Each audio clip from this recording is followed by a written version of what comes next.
Salamat po sa Panginoon, meron tayo uling pribilehiyo para magamit niya sa pangangaral ng kanyang mga banal na salita.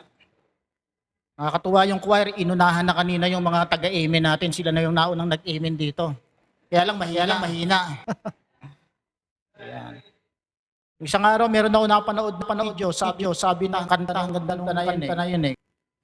Ang pwede lang daw nating ibalik bilang gratitude sa Panginoon ay yung hallelujah. Kaya purihin ng Diyos na iimbita ang ating pastor na tayo'y mag-join.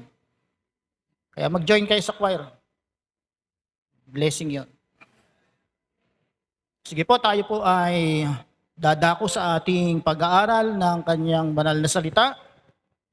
At narito po. Kamakailan lang po, alam ko naman na marami sa inyo rito gumagamit ng Facebook o yung social media. At alam ko naman na hindi na rin lingid sa inyo na kamakailan lamang ay naging malaking balita ang nangyaring pag-assassinate kay Ginoong Charlie Kirk. Yan. At ito'y nangyari habang siya nagdaraos ng kanyang campus ministry doon sa Utah, sa Amerika. Kung napapanood niyo po siya sa social media, sa mga pagtuturo niya, ay tahasan niyang tinutuligsa ang kasalanan. Gaya ng abortion, immorality, mga LGBTQ, pati yung mga false religion, ay kanya rin po binabatikos at itinatama ayon sa biblical na pananaw. At yung iba pang mga salungat na paniniwala at labag sa itinuturo ng Biblia. Inaakay rin po niya ang mga audience niya, lalo yung mga kabataan doon sa campus, na kilalanin ng Panginoong Hesus na tanging tagapagligtas. Kaya lang po ang nakalulungkot, kamakailan nga lang, siya ay binaril at napatay. Hindi ko po napapanood dati itong si Charlie Kirk, yung kanyang mga video dati nung nauna. Ngayon ko lang siya nakikilala dahil nga dun sa nangyari sa kanya. Kung hindi pa nga dun sa pangyayari niyon, hindi ko alam na may ganito palang tao na may ministeryo sa mga campuses doon sa Amerika. Ang tanong ko po, sino dito yung nakapanood na dati pa ng mga video ni Charlie Kirk bago siya mapatay? Yan, si Iba. Ayan. Sila lang ba? Ilan na kayo? Ayan, konti lang. Siguro yung iba dito ang napapanood lang si Charlie Puth. Yung kumanta ng Call Away. At saka See You Again. Yung theme song ng Fast and Furious. May isang batang babae daw ang nagtanong sa kanyang daddy na pastor. Sabi ng batang maliit, "Daddy, why God didn't protect Charlie Kirk?" Ang tanong din natin siguro, pero bakit nga ba na tila hindi na po protect ni Lord yung mga faithful Christian from being martyred? Tumayo po tayong lahat, tayo po ay manalangin.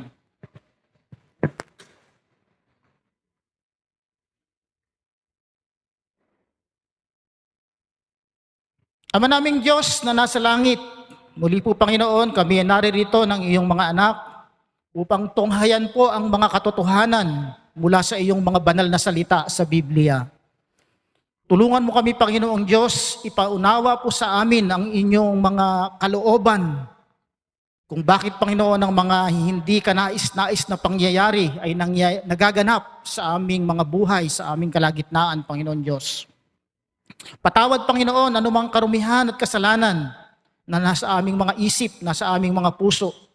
Tulungan mo po kami Panginoon Diyos, linisin po ninyo kami upang ang mensahe mo sa amin ngayong umagang ito Panginoon Diyos ay maging pagpapala. Muli po Panginoong Diyos, kami humihingi ng iyong habag, ng iyong awa Panginoon Diyos. Salamat po ng marami sa iyo. Ito po ang aming panalangin, alang-alang sa aming tagapagligtas na si Kristo Jesus. Amen. Makakaupo na po, marami pong salamat. Bakit nga ba tila hindi na napoprotect ni Lord yung mga faithful Christian from being martyred? Ito marahil ang isa sa mga katanungan na nasa isip natin. Kung bakit tila hinahayaan lang ng Diyos na mapahamak o kaya ay maging martyred sa kamay ng masasamang tao, maging ang mga matatapat na lingkod niya. Bakit nga kaya Bagamat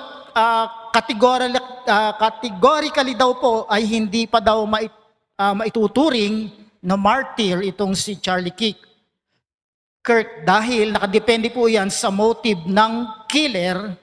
Kapag ka daw po ang dahilan ay yung kanyang pananampalataya, kaya siya inassassinate, ay pwede daw po siyang masabi na martyr. Pero kung ang dahilan ay politics, ay hindi po siya kukonsidera bilang isang martyr. Dahil ang meaning nga ng martyr, sir, yung ating dictionary nga dyan, ng meaning ng martyr, yan, a person who is killed because of their religious or other beliefs. Yan, kills someone because of their beliefs. Dahil sa iyong mga pananampalataya o pinaniniwalaan. Yan. Kaya, depende doon sa motive ng killer kung bakit siya pinatay para siya i-considera na bilang isang martyr. Pero ang totoo naman po, pinoprotect naman po talaga ni Lord ang kanyang mga lingkod. Ayan. Huwag po kayong madismaya. Pinoprotektahan po ng Panginoong Diyos ang kanyang mga matatapat na lingkod. Pero, hindi palaging sa paraan na ine-expect o inaakala natin. Dahil, number one, eternal security po ang ipinangako ni Lord, hindi ang physical safety. Hindi tayo hinayaan ni Jesus na maging mga ignorante sa mga bagay na paparating. Sabi nga niya sa atin doon sa John chapter 15 verse 20, if they have persecuted me, they will also persecute you. Advanced na sinabi ng Panginoon. Kaya hindi tayo dapat nagugulat, nabibigla kung yung mga gumagawa ng katapatan sa Panginoon ay napag-uusig dahil ipinauna na yan ng Panginoon sa John chapter 15 verse 20. Kaya kapag mayroon pong Kristiyano na naging martyr, hindi ibig sabihin na pumalpak si Lord. Basically po, natupad lang ang kanyang sinabi na makararanas sila ng pag-uusig. Ito ay upang makabahagi rin sila sa mga dinanas ni Kristo. Philippians chapter 1 verse 29, sabi po doon, for unto you it is given in the behalf of Christ not only to believe but also to suffer. Ayan, to suffer for His sake. Sabi sa Tagalog, dahil ipinagkaloob niya sa inyo, hindi lamang ang manalig sa Kanya, kundi ang magtiis din naman alang-alang kay Kristo. At sabi sa John chapter 16 verse 33, sabi ni Jesus, magdaranas kayo ng kapighatian sa mundong ito, kaya't tibayan ninyo ang inyong loob. Yan, pinauna na, laksan nyo ang loob nyo, maging matapang kayo, dadanas kayo ng kapighatian, sureball yan, walang mintis. Kaya po, hindi ang sinasabi nilang bed of roses. Ang meaning po ng bed of roses pala ay maganda, kaibig-ibig, parang isang rosas. Kaya hindi po bed of roses ang ipinangakong magiging buhay ng mga matatapat na Kristiyano na sumusunod kay Kristo. Kaya kung maganda ang buhay nyo ngayon at matapat kayong sumusunod kay Kristo, blessing pa rin yun, biyaya, karagdagan, bonus. Ang talaga pong pinoprotektahan ng Panginoon ay ang pinaka-importante sa lahat. Ano po yun? Ito ay ang ating salvation at eternal life. Sabi ni Jesus sa John chapter 10 verse 28 to 29, "And I give unto them eternal life, and they shall not never perish." Hindi raw sila mapapahamak na dahil binigyan ko na sila ng buhay na walang hanggan. "Neither shall any man pluck them out of my hand." Ang sabi ng Panginoon, hindi sila maaagaw ng sino man sa aking mga kamay. Imagine nyo po, si Jesus Christ, ang creator ng buong universe. At hawak-hawak niya sa kanyang kamay. Hawak-hawak yung kaligtasan natin ng creator of the whole universe. At sabi pa ron sa verse 29, "My Father which gave them me is greater than all, and no man is able to pluck them out of my Father's hand." Isipin uli natin, hawak na tayo, yung salvation natin ni Jesus Christ. Ito kunwari tayo, itong microphone. Hawak tayo ni Jesus Christ. Yan. The creator of the whole universe. Yan. Si Jesus Christ, Lord of Lords, King of Kings. Hawak-hawak ka niya. Tapos, sabi doon sa verse 29, hawak pa tayo ng omnipotent, omniscient, omnipresent, greater than all God the Father. May makakawala pa ba yung kaligtasan natin? Hawak ka ni Jesus Christ, hawak ka pa ng greater than all God the Father. At dagdag pa ni Apostle Paul sa Roman chapter 8, verse 38 hanggang 39, sa Tagalog version, sabi dito ni Apostol Pablo, "Sapagkat ako'y naniniwalang lubos na kahit ang kamatayan man, kahit ang buhay, kahit ang mga anghel, kahit ang mga pamunuan, kahit ang mga bagay na kasalukuyan, kahit ang mga bagay na darating, kahit ang mga kapangyarihan," verse 39, "ang kataasan, kahit ang alinmang kababaan, kahit ang alinmang ibang nilalang, ay hindi makapaghihiwalay sa atin sa pag-ibig ng Diyos na kay Kristo Jesus na ating Panginoon." Ayun na naman yung dalawa, The Father God at saka yung si Jesus Christ, yung pag-ibig daw nila, hindi ka maihihiwalay. Ang Panginoong Diyos po ang nag-iingat ng ating salvation. Hindi po tayo. Kasi pag tayo ang nag-iingat ng ating salvation, ay baka segundo lang maiwala na natin agad. Kaya naman, makakaasa tayo na secure. Hindi mawawala ang ating kaligtasan at ang ating buhay na walang hanggan. Take note po, yung pag-ibig po ng Diyos, hindi yung pag-ibig natin. Yung pag-ibig ng Diyos ang hindi makapaghihiwalay sa atin. Kaya secure na secure ang ating eternity. Ikalawa, ginagamit ni Lord ang martyrs bilang mga patotoo. Martyrs po, hindi Martin. Yan, martyrs. Baka akala nyo Martin. Ang ibig sabihin talaga ng word na martyrs ay witness. Yan, mga saksi. Yan po talagang kahulugan ng salitang martyr. Ang mga witness na ito for Christ ay nagiging faith booster.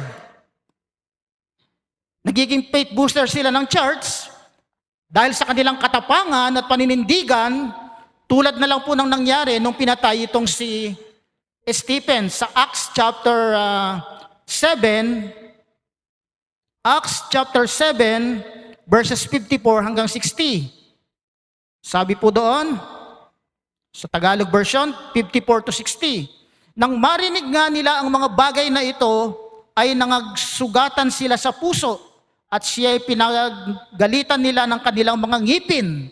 Datapwat siya palibhasang puspos ng Espiritu Santo, ay tumitig na maigi sa langit at nakita niya ang kaluwalhatian ng Diyos at si Jesus na nakatindig sa kanan ng Diyos. 56, nagsabi, narito, nakikita kong bukas ang langit at ang anak ng tao ay nakatindig sa kanan ng Diyos. Si Stephen po ito, nakita niya yung langit, nakabukas. 57, datapwat sila'y nagsigawan ng malakas ng tinig at nagtakip ng kanilang mga tainga. Ito po yung kanyang mga kalaban. At nangagkaisang siya'y dinaluhong, 58, at siya'y kanilang itinapon sa labas ng bayan, at binato, at inilagay ng mga saksi ang kanilang mga damit sa paanan ng isang binata na nagngangalang Saulo, 59. At kanilang pinagbatuhan si Esteban na tumatawag sa Panginoon na nagsasabi, Panginoong Jesus, tanggapin mo ang aking espiritu. 60. At siya nanikluhod at sumigaw ng malakas na tinig, Panginoon, huwag mong iparatang sa kanila ang kasalanang ito, at pagkasabi nito ay nakatulog siya. Imagine to si Esteban, pinatay na ng walang kalaban-laban. Pinagbalupitan na, pero ang sabi pa niya doon sa Panginoon sa kanyang prayer habang siya ay pinagbabato, Panginoon, wag mo na pong itong mga nagpe-persecute sa akin, wag mo na po silang panagutin sa kasalanan ito na kanilang ginagawa. Kaya simula noon, lalong nag-alab ang damdamin ng mga witnesses kapag may nasasawing mga martyr. Example na lang uli natin, balik tayo kay Charlie Kirk, Nung siya'y nasawi na, merong mga post sa social media na may mga suot silang mga t-shirt, sabi doon, "We are Charlie Kirk." Kami na ngayon si Charlie Kirk. Yan. Sabi sa survey, mas dumami daw ang pumansin sa mga videos niya at nakarinig ng gospel mula nung siya ay ma-assassin. At may mga post pa po na dati hindi raw nila ito napapanood, kagaya ko, hindi ko talaga ito napapanood, pero ngayon, nung nangyari sa kanya yung pagkamatay, yung pagpatay, ay lalong sumikat at maraming nakapanood. Sabi nga ng nitong isang page, ang Gold Matthias, sabi doon, anytime you try to silence the gospel, you actually spread it. Kapag daw sinusubukan nila na patahimikin ang ebanghelyo, lalo itong kumakalat. Every time you try to take down a messenger of Christ, you multiply them. History provides this. Persecution never kills the gospel. Kahit usigin mo ng usigin, hindi mo mapapahinto ang paglaganap ng ebanghelyo dahil it ignites revival. The Pharisees thought crucifying Jesus would end his message. Yun ang akala nitong mga Pharisee noong unang panahon, na kapag namatay itong si Jesus Christ, na ipako nila sa krus, tapos na. But his death became the spark for the greatest movement in history. Every martyrdom, every attempt to crush the truth has only fueled it further. Habang pinapatay mo yung apoy, lalong nagliliyab, parang gasolina po ang ebanghelyo. Habang pinapatay ng tubig, lalo siyang naglalagablab. Tila ganon din po ang istorya nitong si Ginoong John Huss. Kilala niyo po ba yan? Si John Huss, isa sa mga tinataguriang great martyr. Alam po, ayusin ko po itong nahihirapan ako yung muko. Ayan. Si John Huss po ay nabuhay siya noong year 1369 hanggang 1415. Tagal na, 1639 to 1415 sa bansang Czech Republic. Kilala siya noon bilang brilliant theologian na may sense of humor.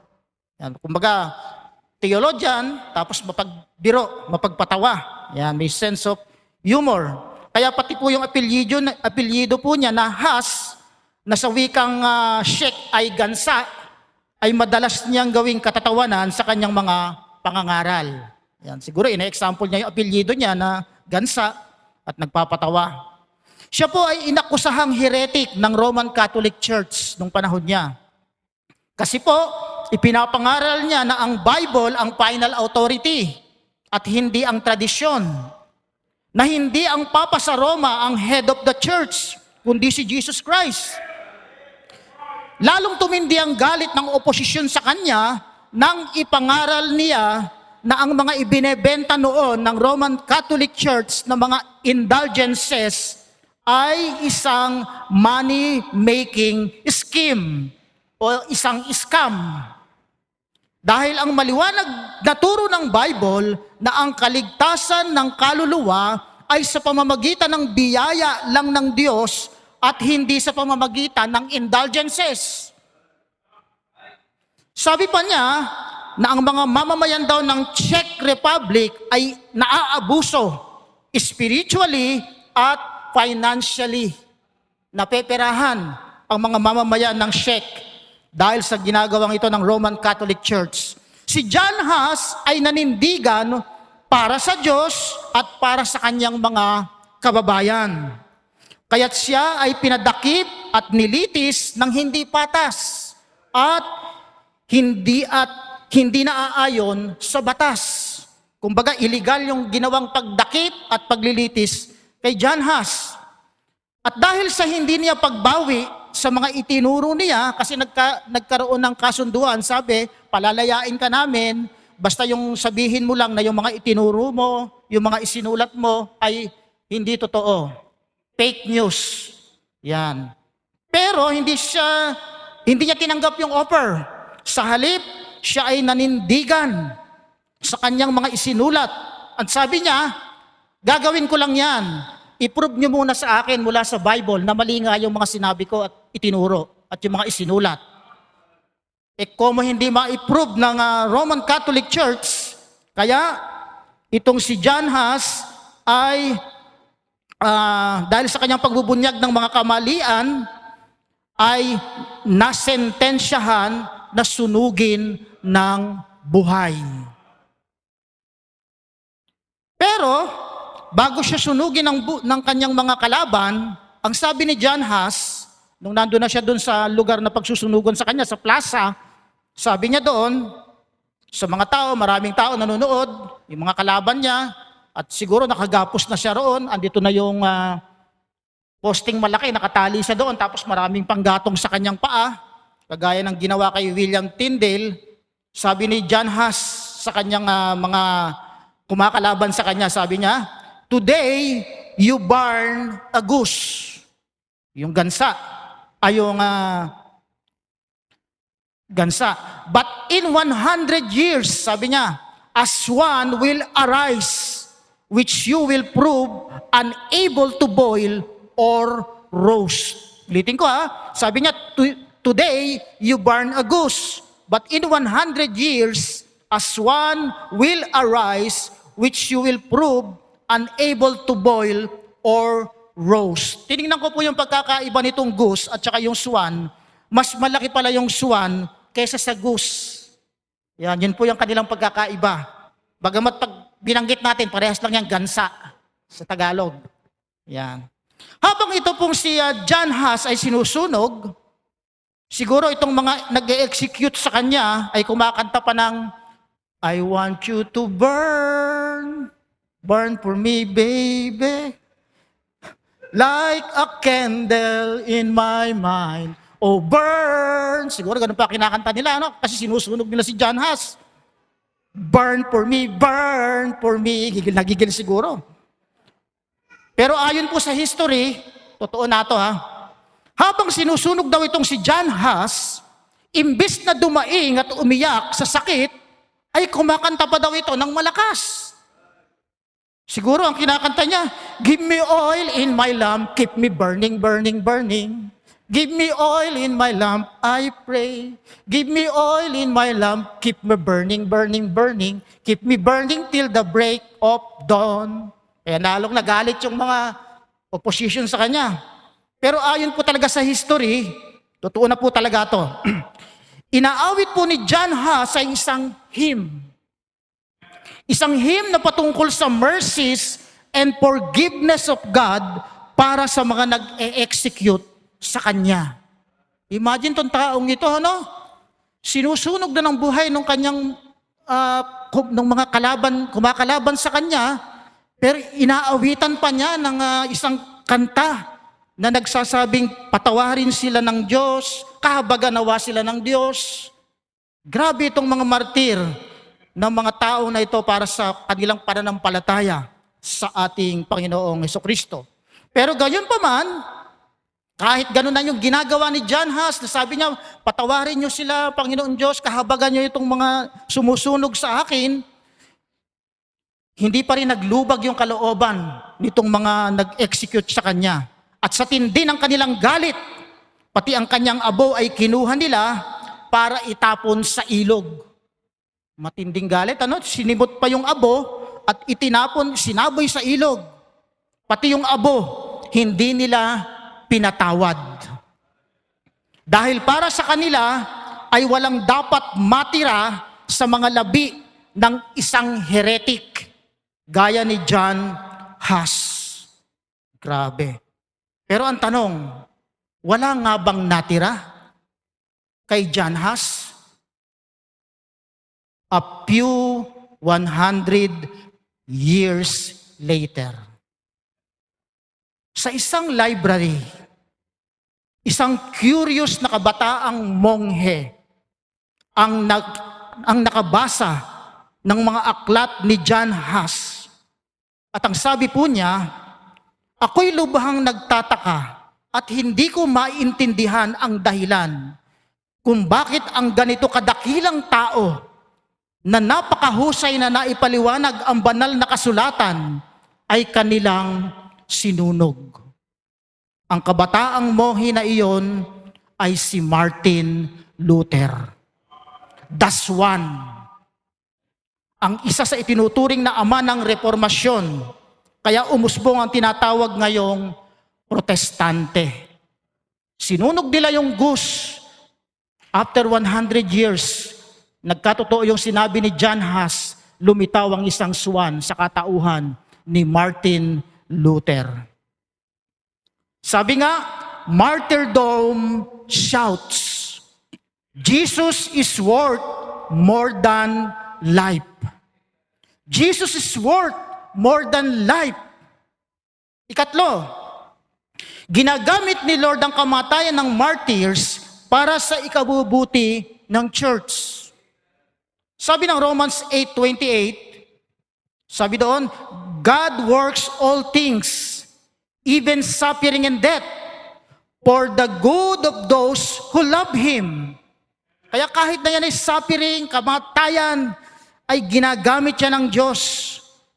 Kaya hindi nasasayang ang bawat pagdanak ng dugo mula sa mga pinaslang ng mga faithful Christians.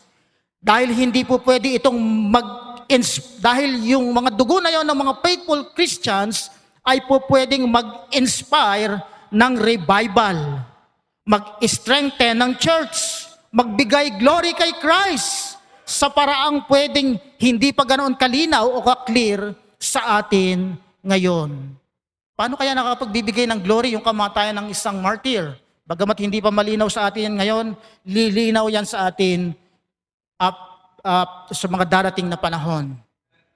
Ikaapat, paparating pa lang ang final justice. Alam niyo po ba na araw-araw daw po ay mahigit 12 na Christians ang pinapatay worldwide dahil sa pagsunod nila kay Kristo. Ayon yan sa opendoor.org. Bukod pa dyan, ang mga Christian churches na patuloy na pinag-uusig. Sa Nigeria po ngayon, sa Nigeria, yung mga African people dyan, Tens of thousand daw po ng mga Christian doon ang napilitang lumikas dahil nasa panganib ang kanilang buhay. Sinusunog at sinisira ng mga radical Muslim doon ang kanilang mga bahay, ang kanilang mga ari-arian at mga bahay, sambahan. At marami na rin po ang nasaktan at pinagpapatay. Ipinakikita po sa Revelation, chapter 6 verse 9 to 11, yung mga martyr na sumisigaw. Sabi po nila doon, "How long, O Lord?" How long? Gaano pa katagal, Panginoon? Tignan nga na po natin sa Revelation chapter 6, verses 9 to 11. Ang sabi doon, "Nang buksan niya ang ikalimang tatak, ay nakita ko sa ilalim ng dambana ang mga kaluluwa ng mga pinatay dahil sa salita ng Diyos at dahil sa patotoong sumasa kanila." Verse 10, "At sila'y sumigaw ng tinig na malakas na nagsasabi, 'Hanggang kailan, O Panginoon, banal at totoo, hindi mo hahatulan at ipaghihiganti ang aming dugo sa mga nananahan sa ibabaw ng lupa.'" Verse 11, "At binigyan ng bawat isa sa kanila ng isang maputing balabal at sa kanila'y sinabi na magpahinga pa ng kaunting panahon hanggang sa maganap ang bilang ng kanilang mga kapwa alipin at ng kanilang mga kapatid na mga papatayin din namang gaya nila." Kita nyo, may mga pinatay na, sabi ni Lord, magpahinga lang kayo. Darating din ang justice. Magpahinga lang kayo ng ilang panahon. Kukumpletohin lang natin yung bilang ng mga papatayin pa dahil sa inyong pananampalataya sa akin. Siniguro ng Panginoong Diyos na darating ang justice na hinihingi nila. Kaya kung merong mga martyr, ngayon lang yan, di ba, nung panahon ng Roman Empire, yung mga pinapakain sa leon doon sa arena ng mga Christians, nakakaawa. Yung mga sinunog ni Nero doon sa kanyang garden, pinag-aralan namin kagabi, yung Human Torch, binabalot ng wax yung mga Christian, tapos sinusunog doon sa garden ni Nero. Kaya on that day, sa final judgment, ang lahat ng mga injustices, kawalang katarungan, kaapihan, lack of fairness, sa wakas ay makakamit din ng hustisya. Sabi nga ng isang kilalang pastor, "The world is in perfect balance." Walang nakalalamang. Akala lang nila nakakalamang sila ngayon, akala lang nila bida sila ngayon, pero in the end, walang nakalalamang. Ayan. Ngayon, hindi pala kamatayan ng mga martyr, o hindi pala sa kamatayan ng mga martyr, nagtatapos ang kwento. Sabi nga nila, atin daw ang huling halakhak. Yan, maaring puro tayo pagdurusa ngayon, puro sapiring, pero sa bandang huli, atin pa rin ang tinatawag na huling halakhak. Bakit? Dahil tiyak nahahatulan ng Diyos ang mga gumagawa ng masama doon sa mga Kristiyanong naging martyr kapag si Kristo ay nagbalik ng muli.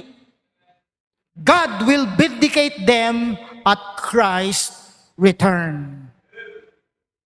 Ibig sabihin, ang proteksyon ni God ay hindi laging tungkol sa pagpapahaba ng buhay natin dito sa lupa, kundi sa pag-iingat sa atin na manatiling tapat at ligtas sa Kanya doon sa magpakailanman. Hindi talaga dito yung protection na pinoprovide ni Lord. Ngayon, kung napoprotectionan tayo, bonus po yun. Ang talagang isinicure ng ating Panginoon ay yung doon sa magpakailanman, sa kabilang buhay, doon sa walang hanggan.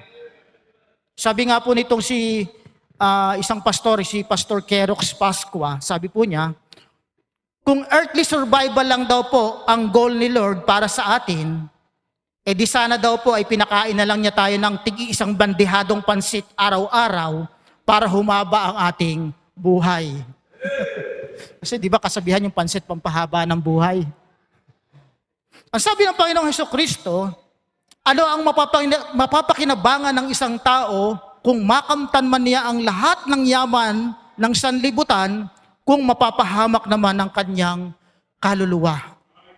Yun pong mahalaga, ang kaluluwa. Kaya yun po ang isinicure ng ating Panginoon, ang ating mga kaluluwa. Kaya po kahit na dito sa lupa, ang dinner mo ay nagkakahalaga ng 700,000, nagre-relo ka ng 11 million ng halaga, isang relo, tapos meron kang bumili ka ng isang payong, may libreng kotse, temporary lang po lahat ng yan. Wala pong, kumbaga wala tayong mapapakinabangan sa lahat ng yan kung mapapahamak naman ang ating mga kaluluwa sa impyerno. Dahil ang pinaka may kwenta ay ang kaligtasan ng kaluluwa, ang buhay na walang hanggan. Kaya kaibigan, kung hindi mo pa sure ang buhay na walang hanggan, kung hindi mo pa alam ang daan ng kaligtasan, ang sabi ng Panginoong Jesus, lumapit ka sa Kanya ngayon, ikaw na napapagal. Come to Jesus now. Lumapit po tayo sa Panginoon ngayon. Magpaligtas po tayo sa Panginoong Jesucristo ngayon. Dahil only Jesus can save. Tumayo po tayong lahat, tayo po ay manalangin.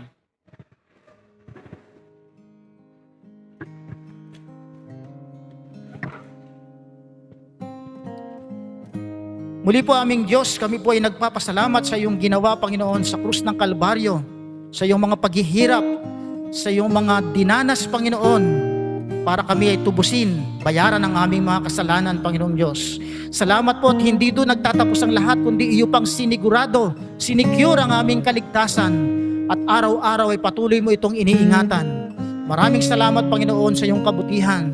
Tulungan mo nawa kami, Panginoon, hindi man kami maging mga martir sa pananampalataya sa pagsunod sa iyo, ay tulungan niyo po kami, Panginoon, na patuloy na paglingkuran ka. Patuloy, Panginoon, na magbahagi ng iyong mga salita sa aming mga kapwa, Panginoon, upang sila man ay makatiyak ng kaligtasan na iyong ipinangako.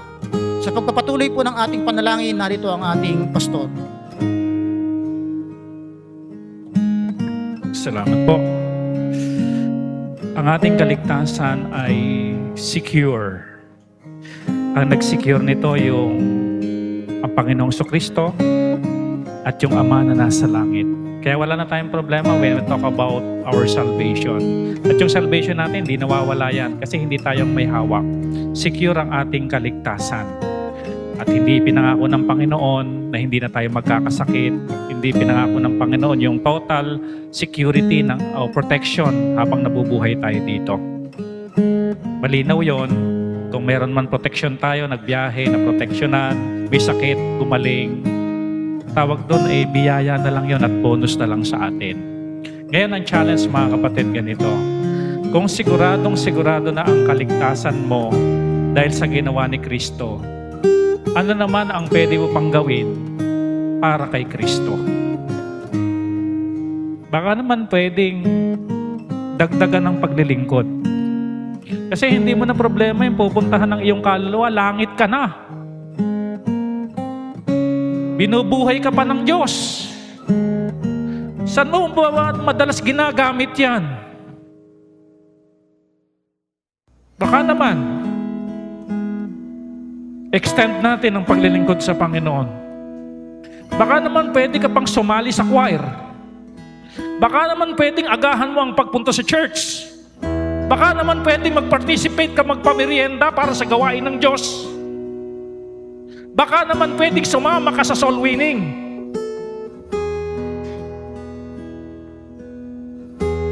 Kasi isang araw haharap tayo sa Diyos at ipagsusulit natin lahat ng ginawa natin dito sa lupa.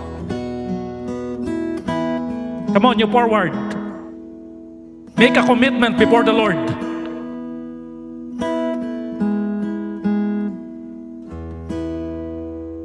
Huwag tayong maging paisi-isi Christian.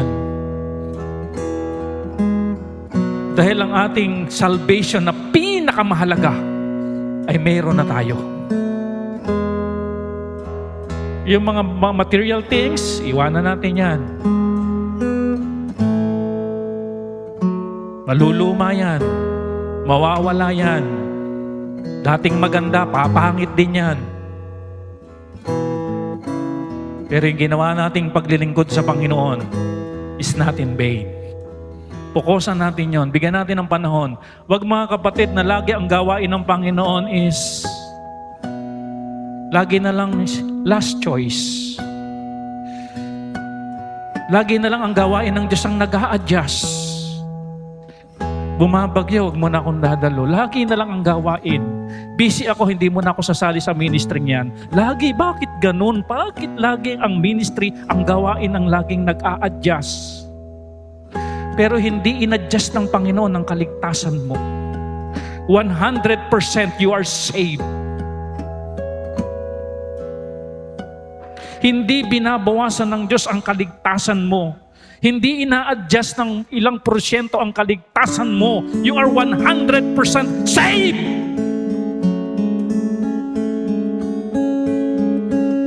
Pero bakit paglilingkod, ina-adjust mo?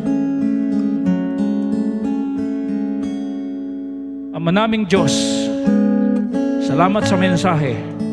Purihin ang inyong dakilang pangalan. Salamat sa kaligtasan na mayroon kami. Magala kaming paglingkuran kayo. Dahil sa ginawa nyo 2,000 years ago para sa aming kaligtasan. Salamat po. Pagpalain niyo po ang bawat panalangin ng bawat isa. In Jesus' name we pray. Amen.